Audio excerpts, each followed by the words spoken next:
e no vencimento de opções hoje, sexta-feira. Como é que você está projetando essa sexta, Guga? Vamos ver no gráfico? Vamos. Mas estou esperando um pouco menos, queda, tá? Estou esperando aqui que a gente vai ter um dia um pouco mais tranquilo. Se vocês, né, se a gente voltar nos pre-markets dessa semana, eu estava mais pessimista, né? Eu falava mais sobre estar pessimista. Mas eu já começo a mudar um pouquinho o meu olhar aqui, tá? E se nós tivermos um pouquinho de estímulo positivo, a gente pode sim ter um rallyzinho legal aí de alta na nossa bolsa. Bom, começando pelo Ibovespa, ontem nós atingimos aquela região que eu falava dos 102 mil pontos. Tá? Então, se nós olharmos, na semana passada a gente comentava, né, Daniel, sobre a alta que nós estávamos tendo, e eu comentava sobre a queda que nós tínhamos na parte da tarde no mercado. Tá? Tivemos essa semana toda ela de queda, tá? Então terça-feira, uma vez que nós na segunda-feira não tivemos mercado, então terça-feira, sexta-feira, terça-feira, quarta-feira, quinta-feira e nós temos o dia de hoje. Então, se nós olharmos para cá, para essa última movimentação que nós tivemos no mercado, tá? Nota que o meu indicador ele já começa a apresentar, de certa forma, uma divergência, ou seja, o comportamento que nós tivemos aqui atrás, ele foi muito mais intenso, né, dentro do contexto todo que estava tendo na nossa medição. E se a gente voltar aqui um pouco mais e raciocinar, né, o que eu conversava aqui com o pessoal, né? Poxa, precisamos melhorar, né, a volatilidade ela precisa diminuir aqui acima dos 112.200 pontos, senão de fato nós vamos lá para a região dos 100 mil pontos. Beleza. Então, esse período, ele foi uma quebra de expectativas muito forte. O mercado começa a melhorar, tá? Corrige, de certa forma, um percentual interessante da baixa que nós tivemos e volta a ter, né, essa queda, de acordo com o que a gente consegue ver aqui ao longo dessa semana. Só que eu já tenho aqui um certo sinal de divergência. Então, tem um contexto aqui, tá? O meu contexto atual, ele mostra o seguinte, olha, uma vez que já tivemos toda essa movimentação de queda, uma vez que a gente está aqui nesse processo de correção desde o dia 7 de junho de 2021, tá? Uma vez que a gente tem toda essa... se nós olharmos, né, o que nós tivemos aqui de variação? Tivemos aqui uma queda de 22% em 164 dias corridos, 113 pregões, né?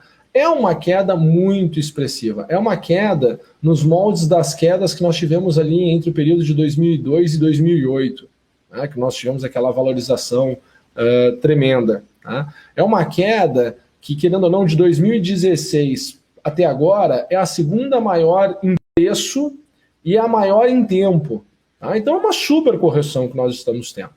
E eu consigo ver aqui alguns sinais de, poxa, nessa região de preço que nós estamos agora, podemos ter um repique um pouco melhor, né? Parece assim, poxa, vamos lá, quem sabe o mercado não começa a ficar um pouco mais otimista e quem sabe, né, não podemos ter aí um rally de curto prazo nesse final de ano.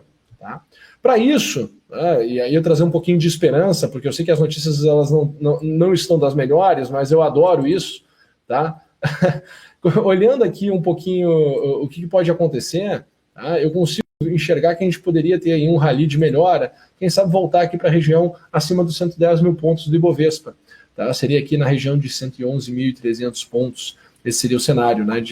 A 111 até, quem sabe, buscar essa região aqui de 113.500 pontos. Então seria um respiro do nosso mercado nesse final de ano aí. E aí, com essas sinalizações aqui, eu vejo que existe essa possibilidade. Tá? Obviamente que nós temos que ter um critério para tomada de decisão e, por enquanto, né, o Ibovespa ele ainda está sinalizando baixa. Tá? Ele não está aqui com um gatilho operacional para isso. Mas eu já tenho sinais de que, podemos ter encontrado aqui, finalmente, o fundo dessa correção. Tá?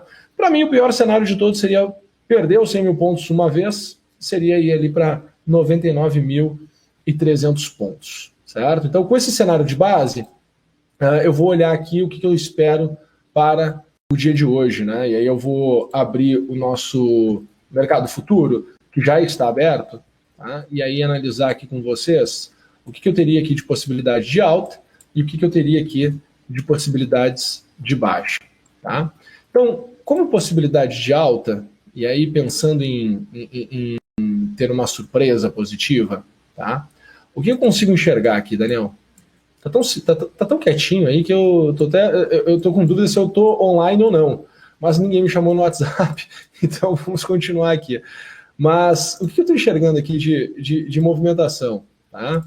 Nós tivemos aqui ontem na parte da tarde, ali entre meio-dia e 15 e 2 horas da tarde, nós tivemos aqui uma pausa dessa movimentação de queda. Então, essa pausa foi aqui em 25%. Acredito que nós podemos aqui, 38,2, desculpa, voltar aqui rapidamente para o 103,500. Tá? Eu acho que essa movimentação pode ser até o período ali do exercício de opções, tá? Que é por volta ali do meio-dia, 1 hora da tarde, podendo chegar aqui até 103,900. Tá? Num cenário muito positivo para o dia de hoje, eu acredito que a gente poderia voltar aqui para 104,500 ou até mesmo poderíamos nos surpreender a 105,425. Olha, seria uma surpresa numa sexta-feira acontecer isso? Sim, mas dentro do contexto, dentro do momento, dentro de tudo, né, que a gente está vendo, e por querendo ou não, nós estamos no Brasil, e se nós olharmos desde que a gente teve a queda, né, no início do ano passado, do Covid Crash, né, as sextas-feiras elas acabam sendo emblemáticas, né, no comportamento do mercado. Então, eu estou aqui, né, imaginando que a gente possa ter aqui um espaço para voltar aqui para esse nível de preço, pelo menos aqui 113,600, 103,920 aqui, eu não me surpreenderia, e não me surpreenderia com uma movimentação forte, positiva para o dia de hoje. Tá? Para uma queda, uma sequência desse movimento de queda, o que eu estou enxergando, né, seria continuar de fato, né? O fluxo de venda está muito forte em função de todos os temas, todo o tema que da pressão inflacionária, mas aí nós olhamos, né, petróleo caindo hoje 2,33%. Então, espaço para ter um alívio nessa percepção. Mas havendo uma queda, uma continuidade de queda, né, eu imagino e enxergo que a gente poderia voltar aqui para a região, para a região de 101.200 pontos. Então esse é o meu cenário para o dia de hoje. Espero que o pessoal tenha entendido, né? E qualquer dúvida é só me chamar.